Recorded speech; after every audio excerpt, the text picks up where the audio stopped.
And like this, if you look at me candy idea, it is good second a penny in term for now. Now what's your man for oh nanka candy uncle bantam come in anymore. Just where you are bantam or declare first and a man for make argument. Oh me I know big men in the end. Oh Franko over power declaring intentions in term and could declare in term and could do it and could do it. Now after so much to about in 2024 at the NPP lost elections. No be a case nipa who is going to be the savior of the messiah for the NPP to wrestle power against the NDC. No, a referee can complain kwa Japan. Messi, if you look at the NPP and the Bawumia no referee and Adam Kwakufada, unemployment rate rose to its peak by 14.7%. Don't joke with it. Messi Nkofobia from GSM.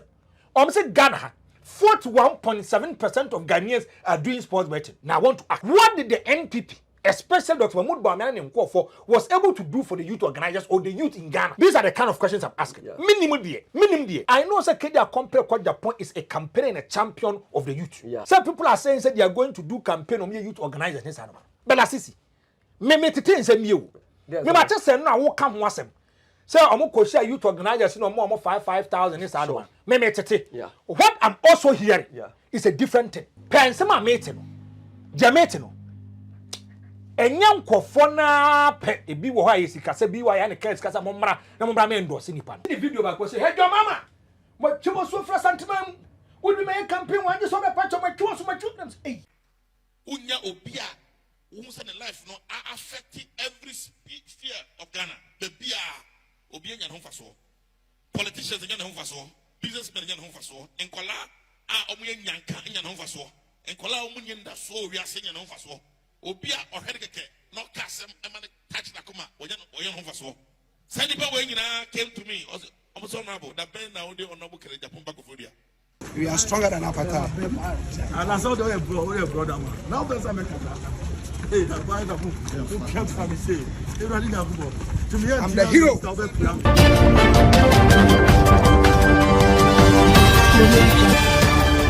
Abusuafo na hefo mamu nyina makwa ba I say solid TV midin de shaibula sisi message so yebre na enkomo brefi ene Thursday me can say Thursday so na of favorite guest Franko the hater translate say ensem brefi na ne enkomo aye be hwe no eno na you say out of the 552 constituency and regional youth organizers omno deputies so emu 490 and omwa two omotum Siako peke forms edema Dr. Bawumia.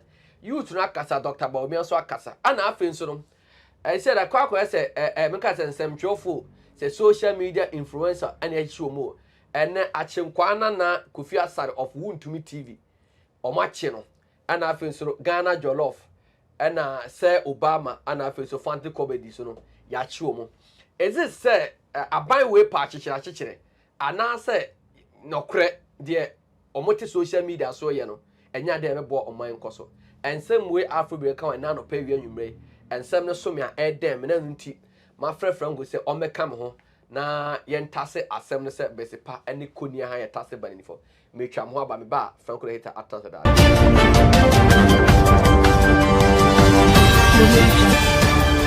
Abuja for medical mo akwa ba de mu nyina mo kam na me koma Franko hater akwa ba Franko the hater Shaibula sisi na ho ye nyame adom ni am giri so ho ye ya da nyame ase ajuma mo se ti say nyame adom me wi esu anam se da bi they say you subpoena me to come yes who subpoena me amini asem bi asem na da na so yes now I'm the chief executive officer for Storm and then Solid TV frame papa ya no na then now ne shaibu obi a wo different na ina mo kunam so on tufo e ko toda you lay me ambush toda kita diabolic intention but enye ho asem ne ba beka but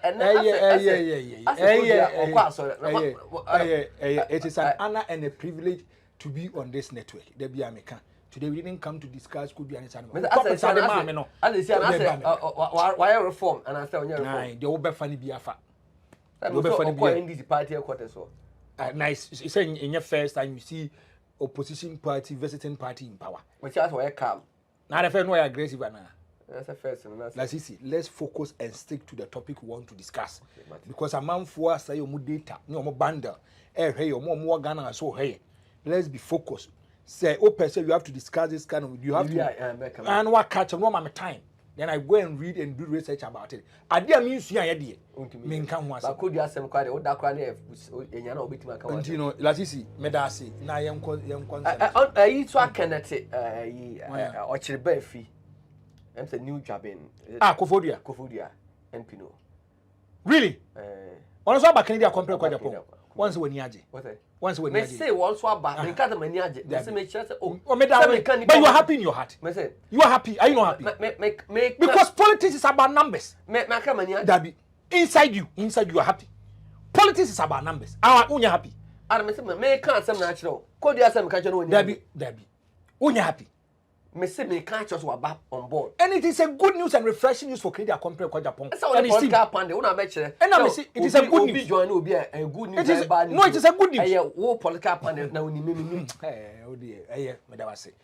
It is a good news for Canada compared to Japan. Open Papa, who was a key actor in Mahmoud Bawumia's campaign, Sabapano Kang.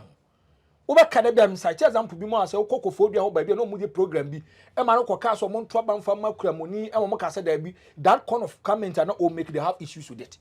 Now, politics is about numbers, convincing your base, making sure say base Nankasa you are protecting your base. Or protect your base, you go outside your domain, then you bring people no money within you bring them on board.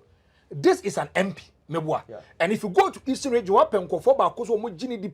this particular man is part of them. The work catch them here. I'm happy for Canada compared to Japan because it's about numbers. Papa Nankasa no me pese you share short video kitu ebiem. Unya obia who say life no affecting every sphere of Ghana. The bia obia nya ho faso. Politicians nya ho faso, businessmen nya ho faso, enkola omuye nyanka nya ho faso. Enkola omunye nda so wi ase nya ho faso. Obia ohede keke no kasem emane touch na kuma oya no faso. Send people when came to me almost honorable that Ben now they honorable Kere Japan back of India. And I said never. We'll go and talk to him. You call Yanikasa and one purity, such a nice man. We'll be ashamed crying or parliament. Maybe call parliament in chair, who's that maybe a fresh ban of parliament. Now said or she crying, no or Kazachain or say Monqua, Namco Fadima, Namonco. Yeah, first time MPs, every we are sitting MPs now. Sewing machines and vegetable baby, I'm the buyer and amateur. Baby, how they my free in MPs. A friend was bringing our Bianco for her. Bianco for me don't find good crumb. Such a man, Onipa or no, or you need bottom scan, what Chamay, see, Ingra, Mungi, no for Krubi. Sandy Paseno, or Yanos of the boy near Krumia Cola. That's how come I brought him here today. So he's here to help us. I'm talking about Honorable Kennedy Akompre Japan. He's here to help us. He's here to guide us. Our house of a boy, no guiding. Na yedi namo siye. Ya namo siye. Na unkasa wudni and that's what. Some of us, Emma, we are near Swa. Mani and that's what, in your opinion, can't be taken to Erby and a typical university, Mankobi. In your opinion, or Castle with your schools about Namikoye. Obi or Castle to which my soon say. Against Takwa and Nico School, your uncle school, and I'm a co school, and I'm a school. You need somebody to help you. And that's why we have brought this man. A businessman, a philanthropist, a politician, a man who is a family man. Obi or Henry and yet a member who fear that's the kind of person we are talking about. You know, we have brought him here as a family man, somebody on your irresponsible man, on your papa on Henema, or Nebusia, the fear, and I want every one of you to be part of this program. I said earlier on, I want you to embrace this program with love, with your whole heart. You have to decide and say to yourself that today is the day you'll be blessed. Whatever the case may be, you will receive a word that will change your destiny forever. You will receive a word that can help you to move on. This time I know can a guidance call dance with defying. Now or Bawumia then. But not one of the FM station, if a female FM in the Kofodia. Near quite cancer also. That means the city. Then I'm trying to get a picture. A bit Maba say, Ebia at many way fine, but I've given my support to Austin. Yeah. I don't know what. Also, the last lesson, Ken, one declared him, a hard you may brew. me say mama nka sem so nipa ba ko kasa so em ma me gidi kese KTM yeah open nipa ba ko ka ne gini di wo wiase pa KTM ka ho obeka when things were extremely tough for KTM Kedia compare kwa Japan have to show commitment over there yeah about 276 constituencies no okopie mo ho yeah and a year campaign man winning a primaries okay yeah so if you look at the bond and socialization between Ken and KTM man no person can just he was even surprised to a point to say Kedia compare kwa Japan was even coming to the picture to be the flag bearer yeah because in 1990 yen nyina no Ken and Kan just of a flag bearer and it is true established fact time I can you too much about flag bearer me then I will catch him say can I catch us up so baby flag what catch Shaibu ya papa na me dey me asma wo kai dey me nyin ni say o person baby flag bearer until one kasa babo until be can say once be at that time Mahmoud Bawumia other aspirants and candidates no ma you manim dada and some of the MPs no mo come ka say call akontomra MP ni say ko o say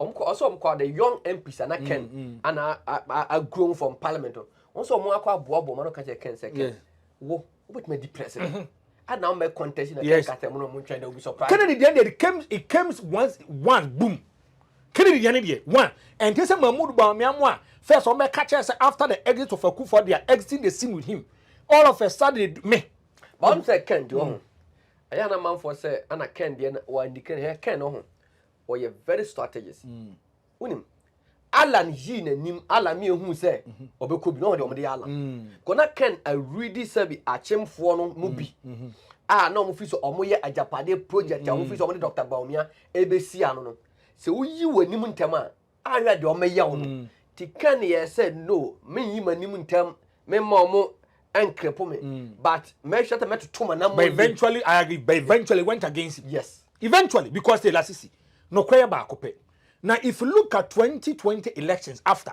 and Mahmoud Bawumia ne nkofo was singing that song say Mahmoud Bawumia is coming to succeed na Adodan Akufo-Addo yeah a Drew Baby Alan Kwadwo Chamante comes into the picture me that be am kind of say me have issues with Alan when your first or conducting the base in normal now what the jato mu pizza here who's Alan baby good but he's coming from the Ashanti region Brian Champo mo kedi compare kwa Japan mo and Patrick Boama mo kwa na make us be their constituency maybe by origin they are coming from here per by their constituency they are not coming from here no obia Biden the support by me nyanti Alan nka Alan na stand for to aba man na la city nyaso man to ba man no asaba ne yake nyaso man to ba man no oba ne de na nyina obede na nsuo fa man this is where you hail from this is where you hail from no man ko ye ja to man for shop people mo crampon for this kind of regional showing support and solidarity what are you telling me and like this if you look at me can the idea it is good say can appear the intem for now what your man for oh nanka can the anko bantam kan mi manimo say so yi wabantem wa declare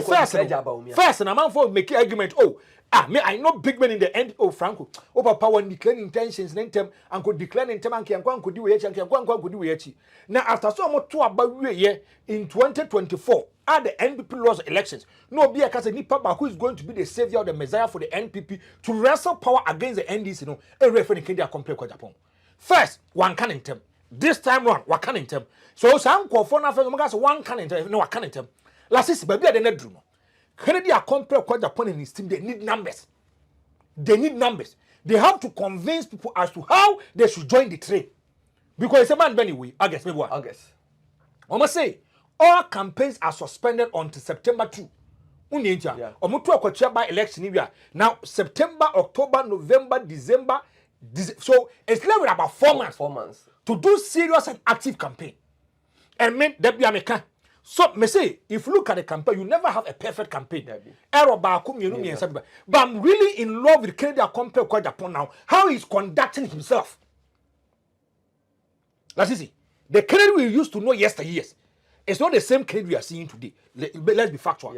First pan and Ken will be punching miano you see him come an eye for an eye what I say but you see what I see I said there be so no maybe why you have to be able to accommodate it. And this Kenya compare kwada and the question kwati answer no come say let can be can no me ne again and asisi ba bia de keka kono me say some to tumu nwoma yi do the right communication attacking of issues not personality dealing with the matter the grassroots for no mutumi no mudi nkomo mo rescind o decision me say I will not be surprised Kenya compare kwada Japan with this kind of election asisi abusia for Franko na hita we say dem kata obi say passing by no. Now the main topic yatena se and say eno na say nipa 490 and a copy K forms at the man Dr. Bawumia or me youth organizers. Dr. Bawumia akasa and some of the youth organizers akasa in here. Franko no one copy K forms. Me I'm not surprised. Do you know why I'm not surprised? Why? Anytime obi a candidate our ballot papers or kwa forms you see people coming in their numbers to support him. Okay. You see people coming in their numbers. Now if you look at elections ayakwa now if you by 2008 obano the dynamics of elections need change. First who's the first a man for kwa forms e nipa kakra bi di na chi no kwa forms. Now if you look at and some metia and I want to say if it is true conditional statement. Yeah. If it is true. Mete say nipa say 490. 90. And on youth organizers. Deputies. Agreed. Yeah. And on cast already Mahmoud Bawumia. I want to ask them. Dr. Mahmoud Bawumia was the president, the vice president. I want to ask them. Mahmoud Bawumia sanko fere to mkasa vya organize no me ever for. Napkufo. Yeah. I want to ask. These are the youth. Yeah. When Mahmoud Bawumia was the vice president na Shanin, what was he able to do to help them? What when you feel? Kroma. Unemployment rate under John Dramani Mane 8.2. Yeah. And another down for 14.7. Yeah. Majority of them are youth. Yeah. Mewa, only youth.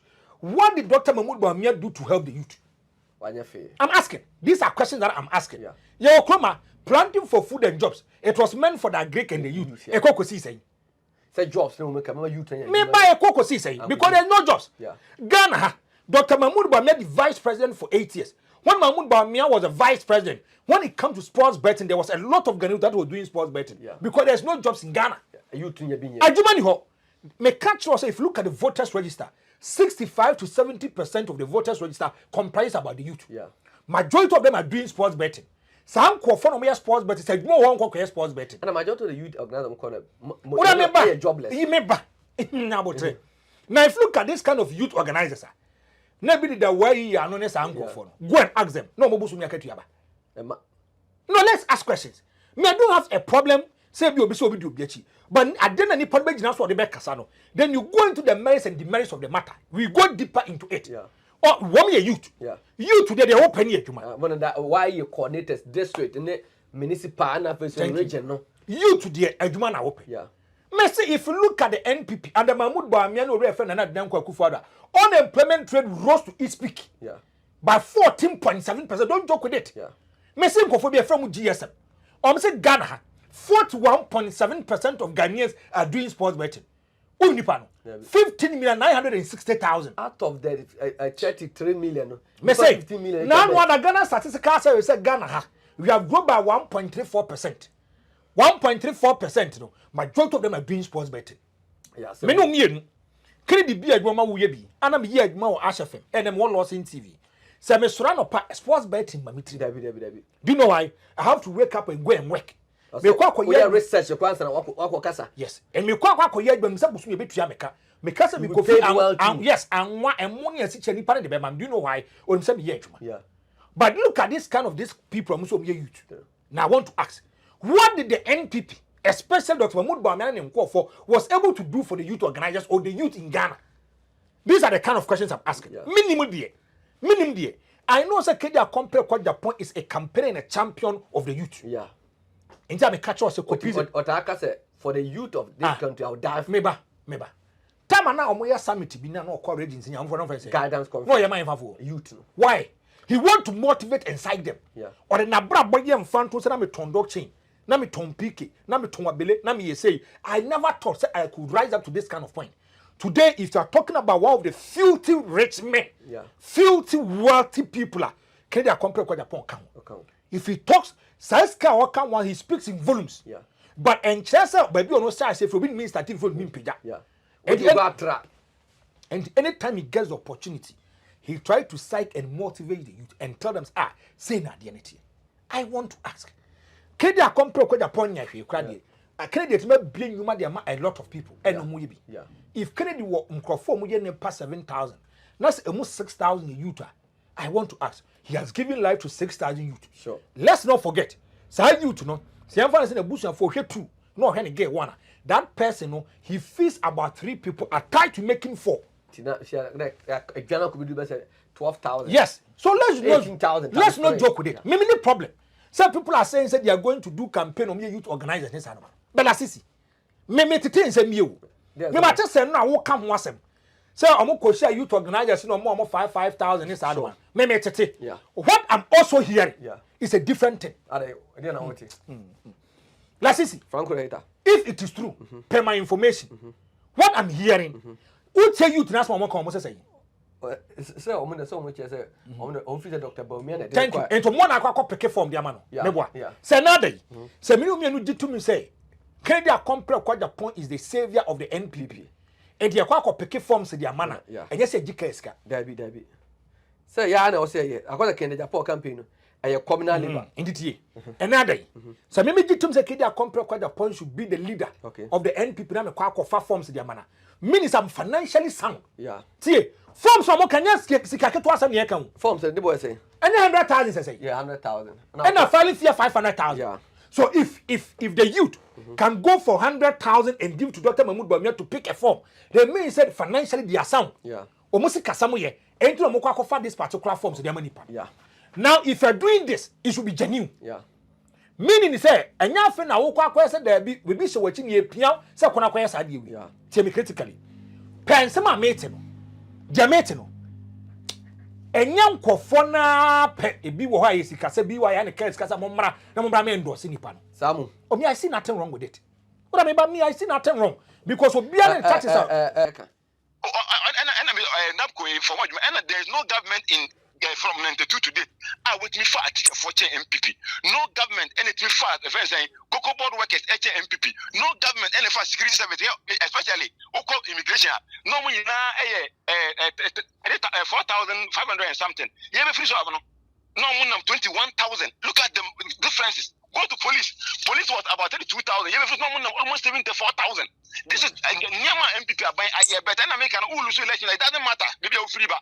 Don't you see who candidate and he said he was the weakest among all the candidates? Bawumia has never been wicked. This is the first time I hear election. Not wicked, me see weak. I never get the weakest. What's the weakest? Bawumia has never been the weakest candidate. Let me tell you this. Bawumia, this is the first time I hear elections are. Who aspirants now want Bawumia contesting here. You saw among for West. Every year campaign the political party. We see that from the among for West. Is this saying? Can I just want to say MPP are losing elections before you 2020, the year 2022. No, you are losing elections before 2024.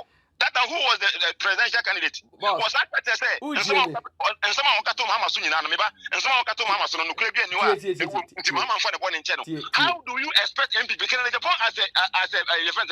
Well, losing one seat for the first time. I even see that. I got to win that election. They have maintained their constituency for the party. Can they go losing the seat and then you want to blame Bawumia on that? How? Me my tiene critic. Yeah. One. Or say credit complex kwa Japan ka say be say the NPP lost the election in 2022 and at that time Mahmoud Bawumia was the presidential. It's never true. It's never ever true. Okay. Ken and Kasa. Okay, but I mean Kyle. It is never ever true. Mahmoud Bawumia wasn't the presidential candidate of the NPP. At that time, and on be showdown walk be one. Yeah. Or can or the first showdown walk. Jubilee House or what kind? Yeah. Jubilee Park. Yeah, or can be. Where? Yeah. Our courtesy is very wound to me. Yeah. So factually it is incorrect. Factually it is incorrect. Now I want to ask Lasisi, what in us no kana? The image is saying Kofono mo endorse Mahmoud Bawumia nyina no. They gave them something to endorse him. Yeah. Was that 5,000? Na 500 Ghana cedis. Wo na also wo ska. Ti asema make cho minister. Yeah. Me wo say obi so wa kofa from jaja enkofa. Yes, means financially we are sound. Yes, kasam ye. Yes, kasam ye de unko yin say so my eska. And I don't master me to was sub to me say me call fact form ma Kende Japan. Na Kende Japan ma me eska me fa form. No ma ona ma eska. Wo kwa kofa form utio. Wo kofa forms 100,000. E de kwa kuma kene ma 500 Ghana cedis fa for ka fa ko fie. Me ba Franko o da kasa me me calculation because I say me twen ho am. Franko tio. Any pa mo kofa forms no was so me 490 mbo 490 multiplied by 500 245,000 2 billion and you say 2.5 billion tio agree yeah already mo man ba kofa forms 100,000 Ni pana fiti ba nko fan forms and mo kwa 500,000 dia ma no ama ni pana sama mo nyina 2.5 billion se na mo ka kiri mem se ni problem with it say obiare ne tactics of fast forward the elections obia o kron fast forward convince amanfo to come ba kwa no also kwa me church mbo aka you oh say first wo kwa de so na twa she o mo kon say 5,000 that be abrante kan ye nyam chokan some dem man yeah and na wo ka 5,000 no ene e kwa hiti o yeah the mate kura say obia wo ben Dr. Mahmoud Bawumia na send video ni de man hey na wo sai no nam ni nyina no sa na oti oh yeah I say oh yeah to das is kind no bop din komo na wa kwa ko lebu de man nipa foforo koteso si dabi nyesa koteso ne ba be ka no kore nto nso ne no kura wo ka na nso e no kore omo koye no ye mo 500 Ghana cedis say ka I have no problem to it but empanyin for say wo we for nsa no wahwe wo nsa yeah so who needs car de be na bi ko fa from 100,000 de movie na ni pan sama 500 Ghana cedis 500 Ghana cedis that is a simple question I'm asking they are tossing me was say kedi a compare kwa Japan kan in a MPP focal position sa asem se be hypocritical talk by the NPP omon kan okore sa angofowi omon kan okore uri India the time Kennedy was going after the NDC kan okore yeah ken yenye ni sudi pa miensa wo MPP ma party ni begina da bia me catch or say open party back what they benefited from the Rawlings it is the NPP when Mama was the president from 2012 to 2016 me say na mre kra wa mama nya na akufo de we ya de ne ba ema I say Rawlings ba ko wa nya no kre kimati so wa na anu ada was wa broni bi kra yeah yes aw I but akufo be president on Rawlings be close or be nice if the founder of a party yeah can go after his own person don't joke with it JJ Rawlings say already didn't John Dramani Mama he left a corrupt regime was if fees of budget so who president to corrupt that they said John Dramani Mama and I should be so when Rawlings was be fire mama open confrontation mo wo krum ha pa this is the founder and then the hero you said the logo and the emblem of the NDC maami mo design here nkofo o ma ti o party akwa is papa ya ti ayi natural kasa shabula sisi ya kromfo the way on netie owie na matiami dumu so be so eno mo maka family and friends mo be bom that time the NDC MDP says sankofo we can kre I want to ask and some kidi a compare kwa Japan kafa MPP hu na no kra na se na nya no ba Franko me kwa me dwuma de amenti ase ne se ken e contest an wo kire se aho kire a e ba 2022 se mode obi a ye part of the system no e de ne kwa ye be lose election to 2022 na ho kire ba dem ko position je like Senator Dr. Bawumia so na ma so ka se me so me Trump card se me yesrimuni me ko fa simfo vote so de aba enti mo to aba me te mo koyi akani a ndi vo ka se ya nka mo de simfo na donkey job go and read as ma make I go and check yeah about 99.9 president for no mo so mujo machi the vice president do to contest in the general election and they lose yeah do you know why yeah amo mo to aba no feel say you are part of the system you are a key actor what I say the decisions be air course be and you know even him make us fufu be amfa nkyere now if you look at the credit card for Mahmoud Bawumia hu nyina yi no kra na say nya no kre tama MPP ba na dollar na yesai one city tama Mahmoud Bawumia ko jina o ka say he has arrested the dollar the kingdom Asante Pitu no was he talking on the duress no willingly no be na no o kana say if you list us we have the solid economic management team jamba for mo yeah tama na o ka say was he talking on the duress no so if today if the economy is in a best position one is a level problem in the man Dr. Bawumia yo koma ena Mahmoud Bawumia nko fa e-levy de buy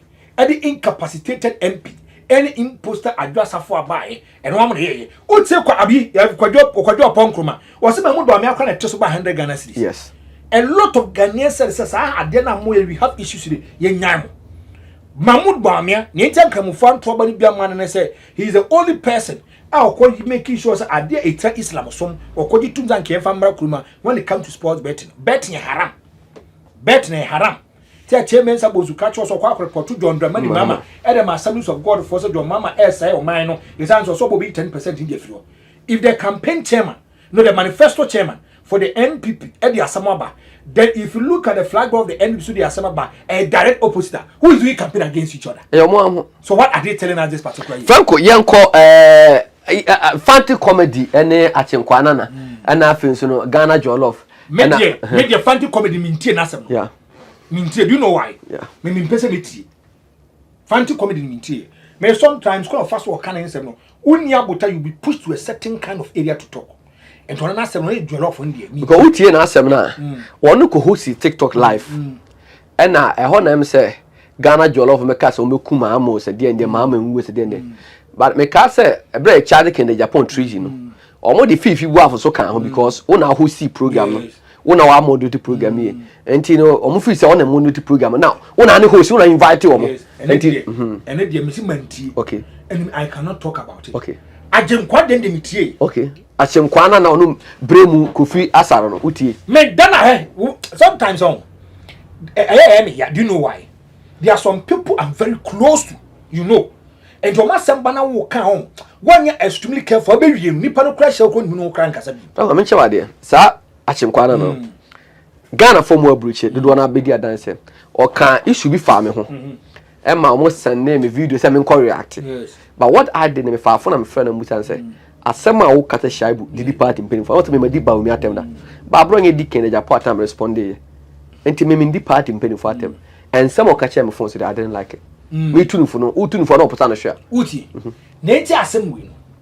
E to da ne kan me din pa no is the general manager for Untumi. The away bus, yeah, in your away bus. I sometimes a mass some no. But today I want to look straight into the eyes of them and talk to them. But my man here for some tears say away bus we nipa. The only person or yeah you wound to me now support the Japan. Yeah, we bus here. What can't you say the Japan the man more asha the general manager me say the on there obian so e train through Canada Japan. That be o catch am say kwabena but be ma do ma bra bomu bia wo fa ne me. Canada compare because Japan has played an instrumental role in my life. Away dear, away bus. The general manager. Yeah. And my Canada compare because Japan Armstrong is when he was a general manager for Arsenal. Away was a events manager. What need to say oh one carry. Yes. La sisi. And basa na wo kan asem na. And no say me TV so America some see ko FIFA cha me madwuma me ye. Mint me nya ho. If I have the right to criticize people outside my jurisdiction or domain, so those who are close to me, omo kwa na say me vilify chastise omo yi. Will you blame the wound to me omo plat manager? Blame them is understatement. Open radio station, TV station bakwa, they don't show professionalism omo kan. Anawni? Yeah. Yo koma, ye kwa akoto aba. Yeah. NCC ifo boka ye advert. Yeah. Electoral Commission for ye advert boka on national TV so kate se kwa akoto aba on the 7th of December. Ghana ni bia prepare no nkonkoto aba. Then a morning show host sit on TV on radio and say abano omo ye first cause e be 2 days. The first for on the 7th. Na 8 for on the 8th. Now 1000 na to and e be 2 could do mention ma Jesus Christ. You are misleading, misinforming the public. Oh, that's crack to or misleading, misinforming the public. Because some mama can say crime as low as pan or more misinform the public or mature. Yeah. Ghana boka chichi them TV radio so your advert. They are telling Ghanaians say we are going to vote on the 7th. Oman Fabian she must have to be next China to be you. So we are going to do presidential and parliamentary elections. They be come see journalist. Unse wo problem. I want to say you microphone next year. As we are singing and singing kitaye. As the world is under our feet. The Kabia should be fine. And I home here. Franko, Oko Rwanda. And then 93 or 94. A simple irresponsible statement made by a journalist killed innocent people in that peaceful country. Where your chroma? Open for Bako mu diatem chroma pa won't media won't multimedia for. Yeah. Diatem ke cancer me soon faso. Yeah. A samaba. Now the metia kwani so mane bo makwana ma me won baba. Yeah. Murtala Muhammad is a family person, a breadwinner of his family. Now na metis so muye na ye kura no. Yes, so hwe medical doctors makoma 47. Yeah. As I say, having a bruise is what Jatum say is going to cater for their expenses. Tio. Among for woya yawi. Tie. Omo small mine no. Me tie. Soldier for panino and he gave the reason why I'm say botum. Was say time no mo kwakọ fafunu no. now for now you see to a point so more rubber all the two men. Yeah, sir, a body bags. He said it. Yeah. And then behind JWMC general saying now trenu. Asemba. We should take our time and ask responsible questions. We should not run and jump into conclusions say we have to answer any. But say journalist for that you okay asem. Say you professional. And can you say can you quasi the cameras? Etuto sa bag no so. Me to point na say enter make catch us say we have issues, we have problems. Yes. Open ko ba ko mun kan no kro wi say. Yeah. Ghana. O mun kan no kro. Okoji agia ha pai. Agye nkwan sa. Ache nkwan na. Me say otimi cast we twedom mama su asante. Yes. Mabama me twasu. Do you know what I want to apportion some of the blame to the management of Fundu? Yeah, me too. Another. Maybe you more lost in TV, lost in radio. See, I'm finding that Franko can't send me. That's asking you too dangerous. They will call you to a management meeting. They will discipline you. Sometimes even come on TV and radio to render unqualified apology. And they give you a warning. Yeah. Not to go to that tangent again. Yeah. I want to ask. Ajenkwa was starting. Ajenkwa na. Me dey masa. Was starting sa de nyene. Debi. See ye dim panyimfo so di o matam horo nyene. Anyene o. O mutimi di matem. This is the president of the land. Whether we like it or not, he is the first gentleman of the land, the commander-in-chief of the Ghana Armed Forces. But when he says I blame the late Professor John Evans. Sir, Obi did not tell me what I said. High priest, the high priest. Yes. Can I cause all me in the family at so? Na emrani panidia Franko here make am o man penny. There be a say court on, a content of court. And you judge you know. But a your kunya no as o man penny. Say Mama tin ba no ni na temu. But obey man penny we do atem. And to see a man running nipa ko edi no Franko. Ye nyina atia even including Mesreko Asante ni mu nyina. Nipa boy ho ban e o man penny. Yes. Wo say wo mu akunya no. Say because NDC na MPP. Appear tell to also the same. Me say the me ya me say nice excellency dan go for you yeah na utie the chief of staff the president cannot even control himself. Yes, if you see a man crying or weeping, you don't joke with it. A responsible man crying or weeping in the full glare of Ghana, don't joke with it. Look at how the president was shedding tears. Yeah, me my share videos are yes open papa ben president pay your man. Yeah, my share video or manebo am I to abawie no let say to president kom e chen say abana 56% meaning say he was the director of IT for no, he was the director of election, director of IT. Yeah, and I'm so mama be former president no heard them say no communication. Yeah, and he's a close ally. Now me catch a come tanku say tanku ya fancy ye show yours akwam na kom de me komo ho na tuka na to de ne breme. Now, but say Franko, Kokabia, Kashi Franko, Manabu. You full pains with him. Say, I'm Subano. That is where it is coming from. Let's look at circumstances from the way. Plane, air traffic from near the kid. Yeah. Air blasting near the kid. Ni passing near the kid. And you link this kind of death to the president. Why would the president do that? You link this kind of death to the president. And what Tenaso, what bunny elements in. Can you there's no sense in it. But frankly, maybe loss in TV, solid TV. Yes. So obitis no kasa. Na sem penny for more they don't support that team. I was even expecting the wound multimedia. That time and Kopon show now. They come out with official communicate disassociating themselves from it. And render unqualified apology to the president. Say, asema branti we kan yi. Your staff from them mom. Ni nim say no abe kan yi esrem ko go for fache. They told you we are distancing ourselves from the kind of comments that he made. It's Saturday, Sunday, Monday. Say Monday no much. Yeah. And send and me to some mobile bon time be patch of that area have a problem with the management. I didn't think one say your man program no cra. I have a problem. Let's see. Program no producer. Producer say pen channel. Me no producer. Na man be able to production ko enoi. Obe no producer, obe no producer. Anya ho na na o ma bro nya better di dik and Japan atema ade achi an say untu so buy patch on. So mama. And that station as akwa station attempt di was more. Hwe. Make my own videos say secretary chair say guy no na akwa pay CID headquarters ne. That's easy. I mean, can't send back on channel. I want him to humble himself. Me, nene kazan kaza Jack. told that tangent now. Oh, Franko, I want a fire chair. That only the difference between say we have proper analysis. Ne we fire. Radio so one a fire can Jack. Maybe there are some comments I'm not going to make it to. I know there are repercussions. Minimum the womb and a son one. But I see you had the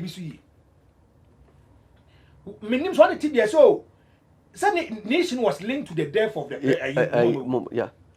Then the IGP Mones police force went my okay. Unyanti be said, NDC force will cast MPP for him won't he?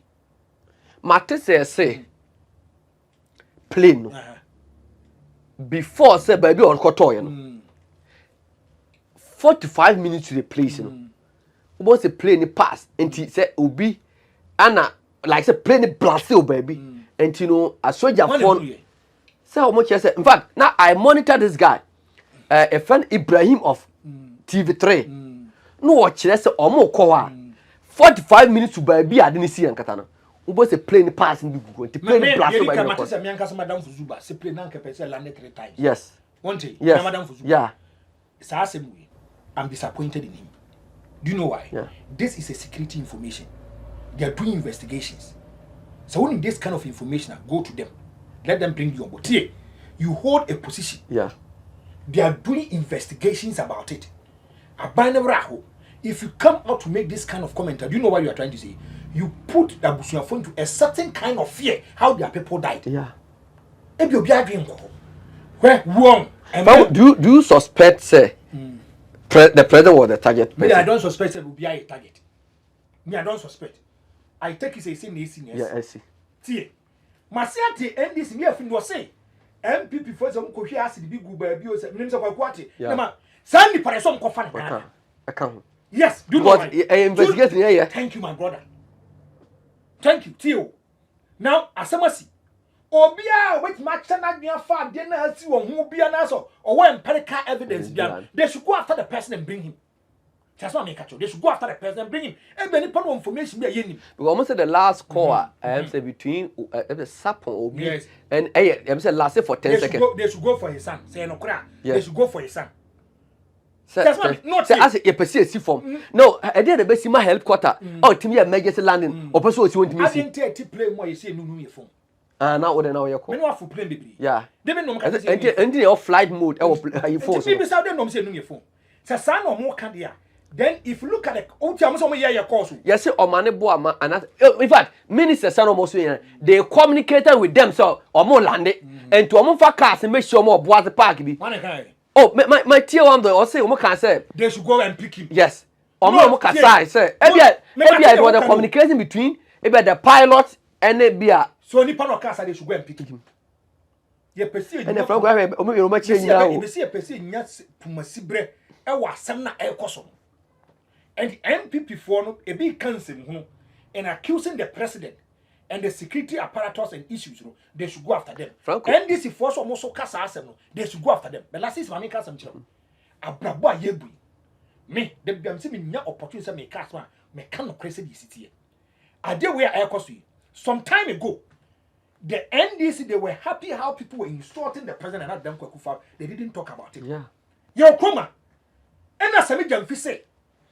Or we have another them Kwakufa do kune. One is asking. People should go and check. On the 24th of June, 2016, Kwakufa do sunsa akra. Osun yo. Or sunsa. Yes, okune yere. Don't joke with it. It what also one say muti. See, almost say I am a down. I know what Rebecca na yere adamfo to kunere no and ono Rebecca kan bum kunere no ma Rebecca no. We are talking about human life. E busuasam yeka. E mane ko die yetra hodin. Amam for so makwa demonstration. Demonstration o maye no. Kuna na do maye kuna na do maye. O say o mai eno tio. Obi na radio gold e busa ase Nyankopon. He is a radio journalist. Yeah.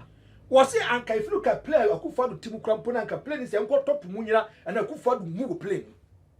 Just want to make you. At that time, people didn't talk about it. Your coma, NDC for say, if you look at another uncle Akufadu, you rich smoker. Yeah. Tio, or you rich smoker. Madame Cassandre, maybe may say, Nipo Baba inherited Akufadu after the term of office, no bread. Do you know why? Yeah. Because the time they were attacking his personality, not his office, his personality, people were quiet. But Franko, and I make cut Franko here. Oko courtwa. Now could the judge at Tema. You can't what the judge at Temu. Yes, it contempt of Franko here. I did advice and out of my yeno swa. If he say me MPP ni, so men I met me di Mahama tem. Men so me ye NDC me to go here. Franko, what down for appear stadium. Appear stadium. O ka se aban san okodi na nado atem. Wo se omo chichire no. Police for chichire no. And net to pick up to. Ana omo san nsuo gu vote to mu. Ana wiabo. Ana da pick up to no mo de ne concrete. Wo tiam za zukom de na. Na omo yi nsuo hye bi de ama no. Okata ba dwo nso omo nsane no. No mo yi be ma se de wonwo nso. Franko achenkwa na no. Ye se be chi na dwo so. Ana de kodu nkan. E kwan yo fa kodu nkan de. E ho ne nyame asem. Enti se wo abonte na akukuduro nti wo baba na wa wo die e dia fudu no mo me da bia me kotena TV ni radio so a adwe ba me tiri ni se ma bra bo a me bre nyina yi me ba na ntina ma me sure o pa bi ma ka Franko ne de wa nya de kwa se de mpese o si fire na wa fire sa e wo problem yes e wo ha wo se tom so ye show wi na no kwa me kan ba ku bi kura ka jem so ye se nyimi kura mpo ni no o mi ye se motim kan na se motim kan me se be tena no nya asem tio sankofo na e kasa asem e chos o wa fire yi no I want to ask Ajimwan ono man more fire no nano no be chichire no bo ni mfim tututuo ene to ka mu de ko no and one more come more fire where we be they what they can do is say o mebo mpaya man they will pray for him and when be ba ho so say so mo bo mfim e bi o mo bo ni mo bi ahusi abo say bo fun mo mfim obi ahusi abo won na out pains no so even the risk involved say do to come and e do tena come from Kumasi to Accra. Ah, unim there, ebeto kwen, unim omo. Or yire ne woman, how are they going to picture it? Yeah. You put them to a certain kind of tight corner. I see that be a castle, I could just say, Nipa mi insanity you. Yeah. The one, you need my dear chain. Two, do near yape. Trade your chain or no chain. And you have to convince the person with data and analysis. Yes, the program coordinator says the oh, your spare presenter. Me say, me mpese me ba Franko me ba omo ana omo wish say ka president Mahama ko na nka what play ni mu no de na omo ko no mo tiase amon tiase na me catch us asem ntokwase abisa de si nora so those people were also watching for the death of Akufo no so tiase Franko president mam kan sha me chiro mo o man peni de ohun Ghanaians should be the last people ever we say you're certain president bad or your MP no NDC no but empire say 4 years what about tia no because Franko se na mama ti plane mu ana plane crash nyame mpengu ana mama wuya ko betima yiku because that hwe mama Jane Mensa and Jane na apart from ebia ezianka to aho em so asem na bam ana the woman say mama no ntwa 1 year ebia 6 months you 3 years 6 months you o man mra na say president if you never catch 6 months be akoto abadia the vice president be critical but say because nyame pengu eto mama better koba na kwa ba ndidi ayi na ba asam na esi na esi ekokoto aba ndidi ade na esi ana ka soja ni bi aspect mama tuo so ayi ti wase but and we shouldn't wish say Ghana should be the last people that say ye bomb pass ye president no matter your grievances or your displeasure or the pains you go through your president is your president. Give me a certain kind of respect even if you belong to different both opposition in power. Talk to him, give me a certain kind of respect. And to wish your president dead. Do we have to? Martin say insulting the president is not a crime. And I'm a what? And in the constitution. Yes, in the constitution. Maintain, if it is true, we are guided by principles. Yeah. Oh, Kramoni, the Christo form a culture say, do genuine now. If you attack the issue, I don't have a problem. But if you attack his personality, hey, I don't know almost your mama you cognac in any kidney a problem. Franko Mebo. What do you think, say, as a political company? Ebeyamra say Akunyano a presidency no ugunfi because Franko, yes, insult the president, it's not a crime. But Nipano, ebetimi make a verbal assault. Yes. But yeah, na president, me say, only interest, mon drop case no. But yenya ne mra say, won't mean Cassantia Mampeni, so ye NDC Mampeni, and also ye MPP Mampeni. I'm trying to say, and it's a contextual. yeah, right. You when you can say, maybe a woman who say, Bombs who say, and so we be guided here. Guided. Because quantum, of course, the entire year, Ghana woman opportunity no casual abuse at the end one. Unfortunately, me crack us all castle TV's one muna crowd yachtin and it's our cardi and mamma found. I didn't hear already years. Mr. Appear said the moon. So in your opportunity and some more kind of Kuva by chain. One cat, that okay was a shaibu. And we are 12 noon. And we are 12 noon. And what that pick up was an entry and no come yanka. Emushi. Also, the more done because we tell me we are the day. And no one cost video. Boko. Who's only maybe a woko. See a cook. Says a care nicka, you baby dings here. I crash here. You don't know what Then so quick, and then you are just gone. Tilasisi. I didn't Kwana. I wish him well. All quite by news of Bessia Badia, all quite by you humble. And then Oko Coleman says Oko Court, so many bill as well. Hey, on one pious moment of fast surety beer. And yet, our normal surety. What's on the neck? Court. Hey, last easy. What's on the neck? Court. Me say on one pie. Ne boss won to me. 50 million. That's a champion money koye ya wuni. Now ba ku kura me to kom so mu sinya se 400 million. Yeah. Akwa we. So mu nim no kaka so mu the surety 10 million kura to ne so a. Eni afi be 9 no da so dem. Wonye obi obekwa kofa sa surety ni bi. Enti da bia me say. Hwe ba bia wo free. Eni ba bia wo ko. Know where you are coming from. Ya ye ma ne papa ni bi no. Ye na hard you. And he said oba wo kuma se do ko court on kai. Enti ye ever the two asem here da. Na be o ma me yaduma. Na ba be yaduma. Na so me yetua ka o me. Na dey ni do offer ka ko. Problem wan ka so create am. The mate on say no kasama solar. Solar. What is the solar for so asaki no ma. O terms in the contract no. Na wasama na okay. You understand branding and packaging. Hey, na ni po kasama. Ni po didi wan pe ya tere kasama. Ni po no kasama. Ye tima to care fin kan. Aba na wa no pan 9. Atwea ma 430 o hu mu wudwa na so nya be ma 10 gram o hu me se tutu gbagba na nya he oh wo be your Franko wo ya na se be ya me se kwa be fa so be wu na ya se wo nim se be wu bokodan ya kre to gba na nya na mini fa se ma bibi kra kwa akoje na ma me no ka kra fa formally ka kra fa ne ho na hwe wo ni kapre na why you say that bia was na okọ no betwa fright dia kwa ba tie o hey nipa na nkasa yete ahodo ayempe this am makom ye creative problems the man ye hore hwe this management say you can occupation hazard management never funded the court bill occupation hazard management na yes e be boka so say dey ya two radio nim o kwa case kan me ba omo dwen ho say no said radio no ni tv ni be fa o tie o eno ya tum tie ya tum what's your create another problem cry there more and I do you know say they will bring one to me TV but only my dear and now here ba ask go cast them want me kan and I'm so ko fire go case da ho say no person of fire NDC for on say who case da ho a who ko hu dwanto if power na me no ka say bi was so NDC are achenkwa no are you exposing yourself say to only car na me so obi na the bag bonachi no kwa on form presenter na oti trottom so and say munu keka.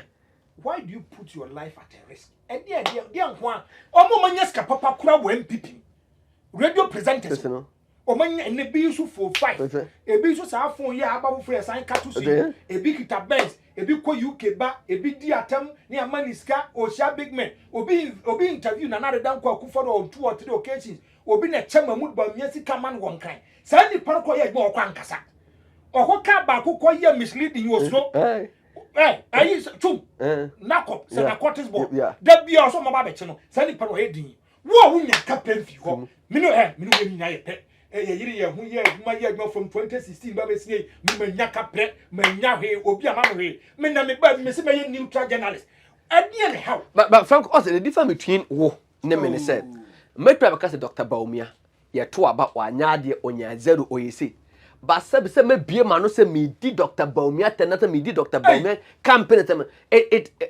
me apart from nipa madina tem we say abronye so ndi kwamtale be se kwamtale on me dead ba se me say I don't support Bawumia se me be di Bawumia tem na nipa ye lobi no ni nyankopon ko so onye lobi ni die o ye nipa ketwa ni sa nipa no ni nya issue am ni problem But say Franko tuwe, or say okoso cameras, odi mahama You never get me. I might disagree with you on matters. Or by my bonabas, I tell him, I will criticize you constructively. Create your complex. Yeah. Now the man catch your master. It's not about mouth. Yeah. When we catch your mouth for some say, and you are winning up, Debbie, you have to work. It's not time for complaining. I am criticizing you constructively, motivating you to work. Me say, Ajinkwana na onumbremu. Achinkwana na onumbremu. Me tuni fu enu bosu wo Akufo adocha. Wo say Achinkwana na onumbremu. Akufo adocha na bremu ayese kokoyi team pampa. You see the video back say, "Hey your mama. What you so for santimam? Would we make campaign one just on the patch of my tools my children?" Hey. Hey, content creator. Oh yes, sir. I don't know what are programs manager? I so na say wonim. Ewi ase sa na mebo. What are program manager? Ohene ba na o class o mato aba no memenda. I was for me the shy will see Franko later out the card we share that. And that is if you look at me can the idea.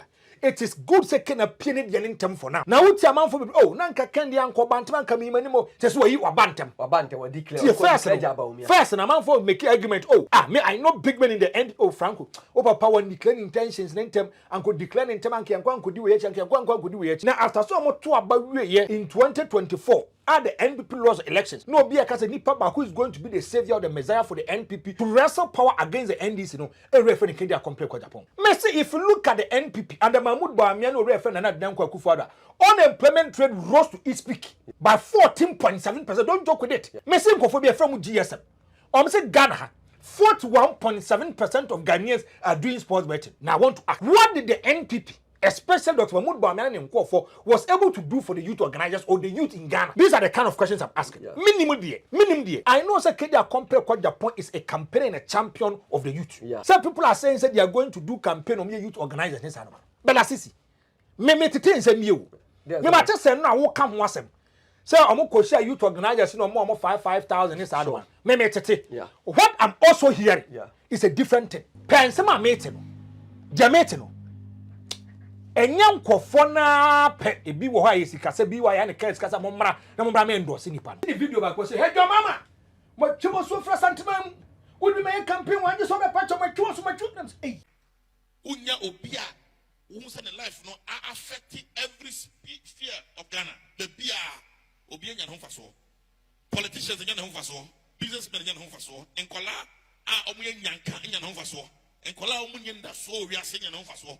Obia ohedeke no kasem emane touch na kuma oyen ho faso say nipa we nyina came to me almost honorable that ben na ode honorable kere Japan back of India. We are stronger than apartheid. And I saw the brother man. Now there's America.